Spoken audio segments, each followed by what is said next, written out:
Hello students, I welcome you all to my channel. I hope you all are doing well. सब खैरियत से हैं, ध्यान रख रहे हैं सब अपना, एंड सिंसियरिटी के साथ में सब मेहनत कर रहे हैं अपने एग्जामिनेशंस पे। अर्जुन की आंख की तरह आप सब लोगों का फोकस है। इसी नोट पे आज का सेशन हम शुरू करते हैं। तो आज के सेशन में जैसा कि आपको दिख रहा है 10 अगस्त 2025 का द हिंदू, और इसके इंपॉर्टेंट करंट अफेयर्स को डिस्कस करेंगे for UPSC civil services 2026 prelims as well as mains, and जितने भी दूसरे आपके कॉम्पिटिटिव एग्जामिनेशंस होते हैं, चाहे एसएससी हो, चाहे रेलवे हो, चाहे स्टेट पीएससी हो, चाहे बैंक हो, जिनमें भी करंट अफेयर पूछा जाता है उनको भी ध्यान में रखते हुए हम लोग आज के सेशन में 10 अगस्त 2025 की क्या क्या एग्ज़ाम रिलेटेड इंपॉर्टेंट खबरें हैं वो डिस्कस करेंगे, और साथ ही साथ वहाँ से क्वेश्चंस कैसे पूछे जा सकते हैं, एमसीक्यू कैसे फ्रेम किए जा सकते हैं, ये डिस्कशन भी हम लोग आज के सेशन में करेंगे। तो काफ़ी कुछ है जानने के लिए, काफ़ी सारी चीज़ें हैं सीखने के लिए जो आपकी प्रिपरेशन को आपकी एक्सपेक्टेशन से ज़्यादा इन्हांस करेंगी। इसी नोट पे विदाउट एनी फर्दर अडू शुरू करते हैं। पहला समाचार ये रहा, देखते हैं। चलें, पहला समाचार डिस्कस करते हैं। ये न्यूज़ यूपीएससी मेंस के लिए काम की है। ख़ास तौर पे जो जीएस 3 का पेपर है जिसमें इकोनॉमी के क्वेश्चंस पूछे जाते हैं, वहाँ पर अगर ट्रांसपोर्टेशन से रिलेटेड कुछ आता है, इकोनॉमिक एक्सपेंशन से रिलेटेड अगर कुछ आता है, तो इस न्यूज़ को एक एग्जांपल के तौर पर कोट किया जा सकता है। बिसाइड दिस यहाँ से एक दो एमसीक्यूज़ भी बनते हैं, और वो एमसीक्यूज़ किसी भी एग्जामिनेशन में पूछे जा सकते हैं। तो इसलिए चाहे आप सिविल सर्विसेज के एस्पिरेंट हो, चाहे आप डे वन के एग्जामिनेशन की प्रिपरेशन कर रहे हो, दोनों के लिए ये न्यूज़ इक्वली इंपॉर्टेंट हो जाती है। तो समाचार देखते हैं। न्यूज़ है, first ever free train reach Kashmir, यानी कि पहली बार कश्मीर में मालगाड़ी जो है उसको हम लोगों ने पहुंचाने में सफलता हासिल कर ली है। अब कई लोगों को सुनकर थोड़ा आश्चर्य लगेगा कि पहली फ्री ट्रेन कश्मीर पहुंची है, इसका क्या मतलब है। कश्मीर में तो रेलवे स्टेशन बने हुए हैं और ट्रेनें लगातार आती जाती हैं। तो ये बात सच है कि ट्रेनें आती जाती हैं, मगर वो पैसेंजर ट्रेन्स हैं, प्लस सिक्योरिटी रीजंस के चलते उसमें भी काफ़ी सख्त चेकिंग होती है, तो ज़्यादा ट्रेन्स वैली को कनेक्ट करती भी नहीं है रेस्ट ऑफ द इंडिया से। बट वो जो ट्रेन्स हैं उसमें सिर्फ पैसेंजर्स आते जाते थे, बहुत बड़ी मात्रा में उसमें कोई सामान का या फिर फ्रीट का जो है आवागमन नहीं होता था। डेडिकेटेड फ्रीट ट्रेन या फिर मालगाड़ी जो है पहली बार कश्मीर जो है पहुंचाई गई है, एंड ये इसलिए अपने आप में एक बहुत पाथ ब्रेकिंग खबर बन जाती है, क्योंकि अभी तक होता ये आ रहा है कि अगर कश्मीर वैली में आपको सामान पहुंचाना है तो आपको खास तौर पे रोड ट्रांसपोर्ट के ऊपर जो है वो डिपेंड करना पड़ता है। और रोड ट्रांसपोर्ट भी वेदर डिपेंडेंट है। जब बर्फ़ पड़ती है तब रोड की मदद से भी आप सामान जो है फिर नहीं पहुंचा पाते, 3-4 महीने काफ़ी समस्या होती है। उसके लिए फिर पहले से जो है सामान को स्टॉक करके रखना पड़ता है, और उसके लिए फिर अब होता यह है कि सर्दी शुरू होने के पहले बड़ी मात्रा में जो है ट्रक्स वगैरह भेजे जाते हैं, फिर वहाँ पे भी दूसरे इश्यूज बनते हैं, काफ़ी सारे प्रॉब्लम्स होती रहती हैं। बट पॉइंट यह है कि जितना भी गुड्स वैली में पहुंचाया जाता है, कश्मीर में पहुंचाया जाता है, उसके लिए ज़्यादातर रोड ट्रांसपोर्ट का इस्तेमाल किया जाता था और किया जाता है। और रोड ट्रांसपोर्ट जो है वो वेदर डिपेंडेंट है, सर्दियों में वो भी जो है काम का नहीं रह जाता। तो अब मगर ये जो जोग्राफिकल आइसोलेशन था, ट्रेन पहुंचने के साथ ही ये खत्म हो गया है। और इसी के साथ में अब ये होगा कि 12 महीने चाहे बर्फ़ गिरे चाहे ना गिरे, चाहे रोड आपकी ब्लॉक हो चाहे खुली हो, डजेंट मैटर, मगर आप कश्मीर में जो भी सामान आप पहुंचाना चाहते हो वो पहुंचा भी सकते हो, प्लस कश्मीर से अगर कोई सामान आप निकाल के कहीं और एक्सपोर्ट कर रहे हो तो वो भी कर सकते हो। अब ये जो फ्री ट्रेन है ये चली कहाँ से थी, तो पंजाब से ये शुरू हुई थी, और अनंतनाग में रिसेंटली एक गुड शेड जो है वो बनाकर तैयार किया गया है। बड़ी मात्रा में जब एक से दूसरी जगह पे हम लोग सामान ट्रांसपोर्ट करते हैं रेल्स की मदद से, तो उनको इस तरीके के गुड शेड्स में जो है रखा जाता है। उसके लिए पूरा का पूरा गुड शेड जो है बना के तैयार किया गया।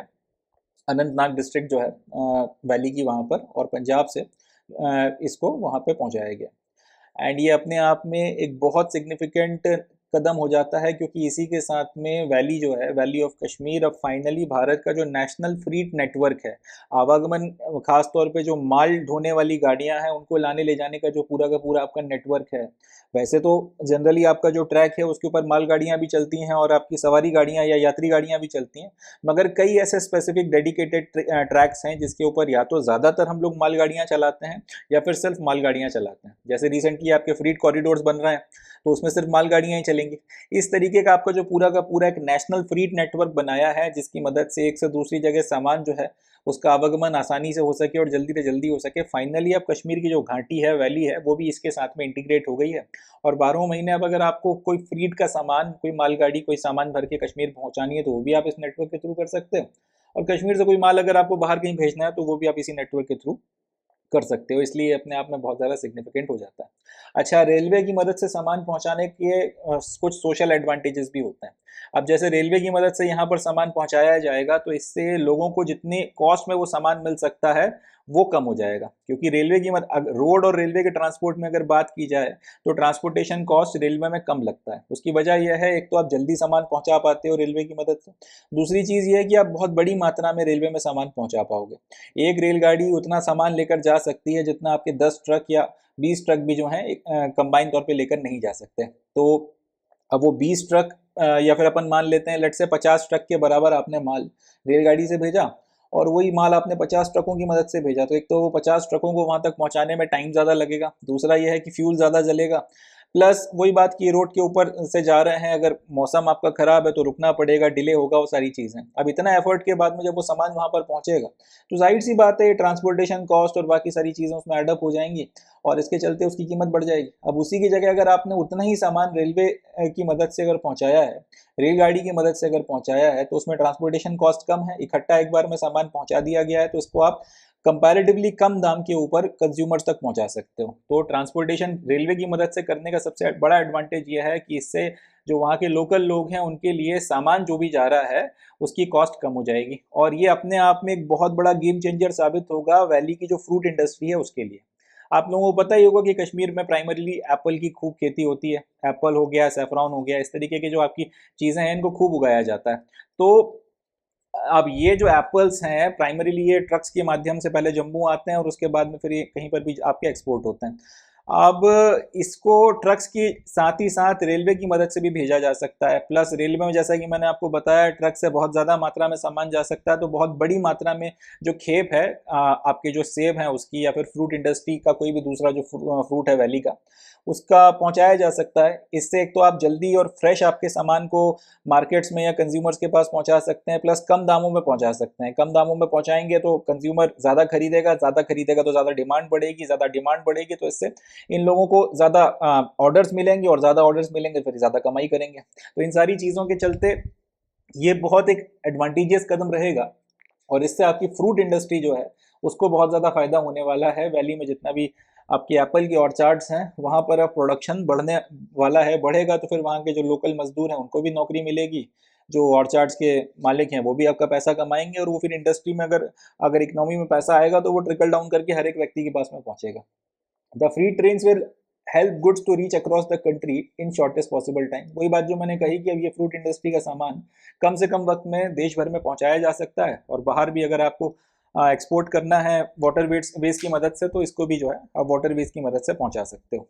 तो इस तरीके से ये अपने आप में एक बहुत गेम चेंजर कदम है, और इससे सही मायनों में जो है वैली का इंटीग्रेशन पूरे देश के साथ में हो सकेगा। जोग्राफिकल आइसोलेशन और ये जो सीजनल आइसोलेशन होता है जिसके चलते काफ़ी समस्याएं आती हैं उसमें भी अब कमी हमको देखने को मिलेगी। यहाँ से एक एमसीक्यू और बनकर तैयार होता है कि अगर हम लोग ट्रांसपोर्टेशन के माध्यमों की बात करें तो सबसे चीपेस्ट जो मोड ऑफ ट्रांसपोर्ट होता है जिससे हम लोग बल्क में सामान भेज सकते हैं वो कौन सा होता है, तो हमको याद रखना है वो है वाटरवेज। ये बहुत इंपॉर्टेंट है। वाटरवेज में सबसे कम जो है वो दाम लगता है, चीपेस्ट में अमाउंट में या चीपेस्ट कॉस्ट में आप अपना सामान एक से दूसरी जगह भेज सकते हैं। वाटरवे के बाद में दूसरा आता है रेलवे, और उसके बाद में आता है रोडवेज। ये एक एमसीक्यू यहाँ से बन के तैयार होता है कि अगर आपको एक से दूसरी जगह पॉइंट ए से लेके पॉइंट बी और जो अच्छे खासे सिग्निफिकेंट डिस्टेंस में है अगर आपको सामान भेजना है तो फिर कौन से मोड से भेजने पर आपको सबसे ज़्यादा कीमत चुकानी पड़ेगी और कौन से मोड से भेजने पर सबसे कम कीमत चुकानी पड़ेगी। दूसरे शब्दों में इससे एक पॉइंट ए से पॉइंट बी पे आप किस माध्यम से भेजोगे कि आपका जो प्रोडक्ट है एंड कस्टमर के हाथ में वो चीपेस्ट रहे और उसमें कॉस्टलीस्ट रहे। तो जवाब हो जाएगा वाटरवे से भेजा तो चीपेस्ट रहेगा और रोडवे से भेजा तो कॉस्टलीस्ट रहेगा। इस हिसाब से आप इस तरीके के एमसीक्यू को जवाब दे सकते हैं। तो ये अपना पहला समाचार हो गया। अब हम लोग नेक्स्ट न्यूज़ की तरफ में बढ़ते हैं, सेकंड न्यूज़ देखते हैं। चलिए नेक्स्ट न्यूज़ देखते हैं। इस समाचार में हमको बात करनी है, पंजाब में रिसेंटली एक एंटी ड्रोन सिस्टम लॉन्च किया गया है ताकि क्रॉस बॉर्डर जो स्मगलिंग हो रही है उसको रोका जा सके, उसके बारे में हमने इस समाचार में बात करनी है। तो न्यूज़ यह है कि पंजाब के चीफ मिनिस्टर भगवंत मान ने अनाउंस किया है कि उन्होंने अपने स्टेट में एक एंटी ड्रोन सिस्टम लॉन्च किया है जिसका ऑब्जेक्टिव यह है कि बॉर्डर के उस तरफ जो पड़ोसी मुल्क है पाकिस्तान हाल फिलहाल वहां से ड्रोन्स के माध्यम से जो ड्रग्स और वेपन्स की स्मगलिंग हो रही है। अब ये एक ओपन सीक्रेट है कि ये अगर बॉर्डर है, इस तरफ इंडिया है, इस तरफ पाकिस्तान है, तो ये काफ़ी वक्त से, कुछ सालों से ये देखा गया है कि ड्रोन्स की मदद से पाकिस्तान से बॉर्डर में जो रहने वाले इलाके में लोग हैं, वो लोग ड्रोन्स उड़ाते हैं, उस पर ड्रग्स और वेपन्स को यहाँ पे लेकर आते हैं, और वो ड्रोन्स यहाँ इंडिया में की बॉर्डर में जैसे ही एंटर करते हैं तो वो अपना जो भी सामान है उसको डंप करते हैं और वापस लौट जाते हैं। अब दो चीज़ें हैं, एक तो ड्रोन सस्ते पड़ते हैं, ज़्यादा कोई बड़े साइज़ के ड्रोन्स का इस्तेमाल किया नहीं जा रहा, ड्रोन सस्ते पड़ते हैं, और दूसरी बात, बड़ी मात्रा में इसकी मदद से जो है ऐसे कई सारे ड्रोन्स की मदद से सामान को स्मगल किया जाता है। तीसरी चीज़ ये है क्योंकि ये काफ़ी ज़्यादा लो लेवल पर उड़ते हैं, ग्राउंड से बहुत ज़्यादा हाइट पर ये उड़ते नहीं है, इसलिए रेडार की पकड़ में भी आसानी से आते नहीं, इसलिए इनका इस्तेमाल स्मगलिंग के लिए बहुत आसानी से किया जा रहा है। एंड इसका काफ़ी ज़्यादा जो है कंसिक्वेंसेस हमको पंजाब में देखने के लिए मिल भी रहा है, ड्रग्स की प्रॉब्लम बहुत ज़्यादा है, काफ़ी ज़्यादा इश्यूज वगैरह आ रहे हैं। तो फाइनली अब इस समस्या को समझते हुए, सिचुएशन की ग्रेविटी को समझते हुए, एक एंटी ड्रोन सिस्टम जो इस तरीके के जो भी ड्रोन्स अगर बॉर्डर के उस तरफ से आ रहे हैं तो उनको इंडिया की बॉर्डर में एंटर करने के पहले ही ट्रैक कर सके, और ट्रैक करने के बाद में उनको किसी तरीके से निष्क्रिय करके वहीं पर गिरा सके, इसका पूरा का पूरा जो है कि ये सिस्टम जो है डेवलप किया गया है। और इस एंटी ड्रोन सिस्टम को जो है पंजाब में लॉन्च किया गया। इसका नाम क्या रखा गया है? नाम है बाज आंख, जिसको मतलब इंग्लिश में बनता है हॉक आई।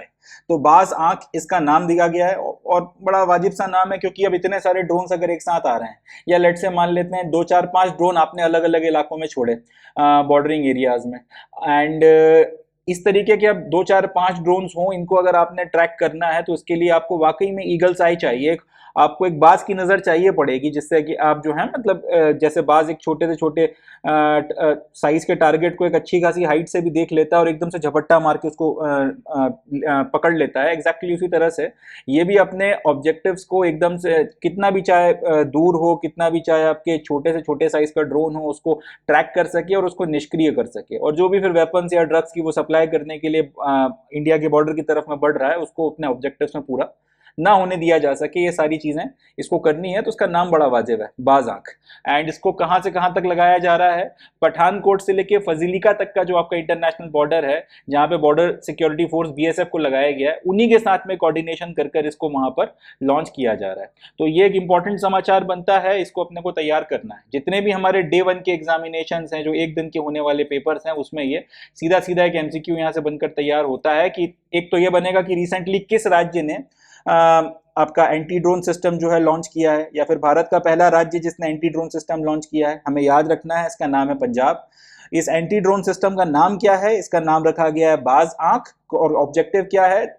ऑब्जेक्टिव यह है कि ड्रोन्स की मदद से पाकिस्तान की तरफ से ये जो इलीगल स्मगलिंग की जा रही है ड्रग्स की और वेपन्स की, इसको किसी तरीके से रोका जा सके। एंड डिप्लॉयमेंट किया गया है बॉर्डर सिक्योरिटी फोर्स के साथ में कोऑर्डिनेशन कर कर पठानकोट से फजीलिका तक में। इंपॉर्टेंट न्यूज है, सीधा सीधा फैक्चुअल क्वेश्चन बनता है और एग्जामिनेशन में आने वाले पूछा जा सकता है, तो उसको अपने को प्रिपेयर करना है। That's it from this news. Next news देखना है। इस समाचार में हमको बात करनी है दार्द शिन ट्राइब के बारे में। ये न्यूज़ भी आने वाले अपकमिंग जितने आपके डे 1 के कॉम्पिटिटिव एग्जामिनेशन हैं उसके लिए काम की है, and specially UPSC civil services 2026 के प्रीलिम्स में, या फिर और भी जो यूपीएससी के दूसरे एग्जामिनेशंस होते हैं वहाँ पर यहाँ से क्वेश्चंस पूछे जा सकते हैं। आर्ट्स एंड कल्चर की कैटेगरी में यहाँ से सवाल बनता है। तो दार्द शिन ट्राइब के बारे में बात करनी है इस न्यूज़ में। पहला सवाल तो ये कि करनी क्यों है, तो जवाब यह है कि रिसेंटली इस ट्राइब के प्रिजर्वेशन, इसके कल्चर को कंजर्व करने के को लेकर ये कम्युनिटी जो है एफर्ट्स कर रही है, एंड काफ़ी सीरियस एफर्ट जो है इनके कल्चर को, इनके ट्रेडिशंस को प्रिजर्व करने के लिए किया जा रहा है, जो अपने आप में काफ़ी ज़्यादा यूनिक है। इसको लेकर एक अच्छी खासी न्यूज़ जो है हिंदू में रिसेंटली पब्लिश हुई थी, और क्योंकि हिंदू में छप गई है, इसका मतलब वो करंट अफेयर जो है अपने आप में इंपॉर्टेंट हो जाता है, इसलिए दार्द शिन ट्राइब के बारे में as a serious UPSC aspirant हमको पता होना जरूरी है। तो ये तो वजह हो गई कि आखिर दार्द शिन ट्राइब के बारे में पढ़ना क्यों। अब ये है क्या, तो ये एक ट्राइब है जो कश्मीर में गुरेज, तुलैल और द्रास का जो क्षेत्र पड़ता है वहां पर, उस पूरे रीजन में ये स्प्रेड है। फिर से सुन लीजिए एक बार, कश्मीर का जो गुरेज सेक्टर है, तुलैल है, और लद्दाख का जो द्रास का इलाका आता है, इस पूरे रीजन में ये ट्राइब देखने को मिलती है, या इस ट्राइब के बाशिंदे इस पूरे इलाके को इनहेबिटेट करते हैं। एक जमाना हुआ करता था 16वीं शताब्दी में, जब कश्मीर के एक बड़े इलाके के ऊपर ये ट्राइब जो है रूल किया करती थी, एंड ये अपने ओरिजिन्स जो गिलगिट बल्टिस्तान का इलाका है वहां से ये वहाँ से ये ट्रेस करते हैं। इनका कहना यह है कि इनके एंसेस्टर्स गिलगिट से थे और फिर 16th सेंचुरी और उसके पहले के का जो समय था उसमें ये लोग इस इलाके में आके इनहेबिटेट होना शुरू हुए। वक्त के साथ में कश्मीर वैली का एक बड़ा इलाका इन्होंने रूल किया एंड फिर जैसा होता है किसी चीज़ का अगर एसेंट होता है तो डिसलाइन भी होता है, अल्टीमेटली वो डिसलाइन कर गए एंड करते करते गुरेज, तुलैल और द्रास का जो सेक्टर है यहाँ पर ये कन्फाइन होकर रह गए। Their principal means of sustenance are farming, raising livestock and most recently tourism। तो जैसा कि है कश्मीर में जो आपका जीने का जो प्राइमरी जो एक माध्यम है जिसकी मदद से आप अपनी आजीविका चलाते हो, लगभग जो बाकी लोग करते हैं वही काम ये लोग कर रहे हैं कि फार्मिंग कर रहे हैं। प्राइमरीली जो कश्मीर में फार्मिंग होती है तो सेब आप उगा रहे हो या फिर सेब नहीं तो फिर सैफरॉन की खेती आप कर रहे हो। इस तरीके की जो चीज़ें हैं एक्जॉटिक उनकी फार्मिंग ये लोग करते हैं। इसके अलावा लाइव स्टॉक को रेस करना, वहाँ पर काफ़ी कैटल हर्डिंग भी की जाती है, उसमें ये लगे हुए हैं। एंड जब से फिर टूरिज़्म वगैरह बढ़ा है तो अपने इलाके में टूरिज़्म गाइड के तौर पर और होम स्टेज वगैरह की मदद से ये अपनी आजीविका चला रहे हैं। अब ये जो ट्राइब है दार्द शिन, इसको एक शेड्यूल ट्राइब की कैटेगरी में यूनियन गवर्नमेंट ने कैटेगराइज किया हुआ है, क्लासीफाई किया है एंड इसकी जनसंख्या 50,000 से भी कम है। 2011 के सेंसस के अनुसार ये 48,440 है टोटल नंबर में, तो काफ़ी छोटी कम्युनिटी है एंड नो डाउट इनका अपना एक यूनिक कल्चर है जिसको प्रिजर्व करने की कोशिश में लोग लगे हुए हैं। एंड जाहिर सी बात है हर एक ट्राइब की तरह अगर इनका भी एक यूनिक कल्चर है, कस्टम है, तो उसको प्रिजर्व किया ही जाना चाहिए। तो ये तो अपना समाचार हो गया। अब न्यूज़ क्या क्या बनेंगी, पहला तो ये बनेगी कि ये दार्द शिन ट्राइब है कहाँ पे, या फिर दार्द शिन जो रिसेंटली न्यूज़ में था वो था क्या। तो हमको याद रखना है ये एक ट्राइबल ग्रुप है। कहाँ पर है, कश्मीर में है। प्राइमरीली किस इलाके में देखने को मिलता है ये तो खैर नहीं पूछा जाएगा कि किस इलाके में मिलता है, बट फिर भी याद रखिएगा गुरेज, तुलैल, द्रास एंड ये एक शेड्यूल ट्राइब के तौर पर जो है क्लासिफाइड है एंड अपने कल्चर को बचाने के लिए लोग एफर्ट्स वगैरह कर रहे हैं। प्राइमरीली यही क्वेश्चन बनेगा कि दार्द शिन क्या है या फिर दार्द शिन ट्राइब आपको किस इलाके में देखने के लिए मिलती है। और तो यहाँ से सवाल नहीं बनता, मगर स्ट्रेट एक क्वेश्चन यहाँ से ये आर्ट्स एंड कल्चर की कैटेगरी में पूछा जा सकता है। प्रिपेयर करना है, इंपॉर्टेंट है और अच्छे से प्रिपेयर करना है। चलें, that's it from this news. Next news देखते हैं। So with this we come to end of today's session. आज के सेशन में बस इतना ही। अब मैं मिलता हूँ आपसे नेक्स्ट सेशन में जिसमें हम 11 अगस्त 2025 का द हिंदू और उसके इंपॉर्टेंट करंट अफेयर्स को डिस्कस करेंगे। तब तक के लिए अपना ध्यान रखें, खुश रहें और मेहनत करते रहें। Thank you. जय हिंद।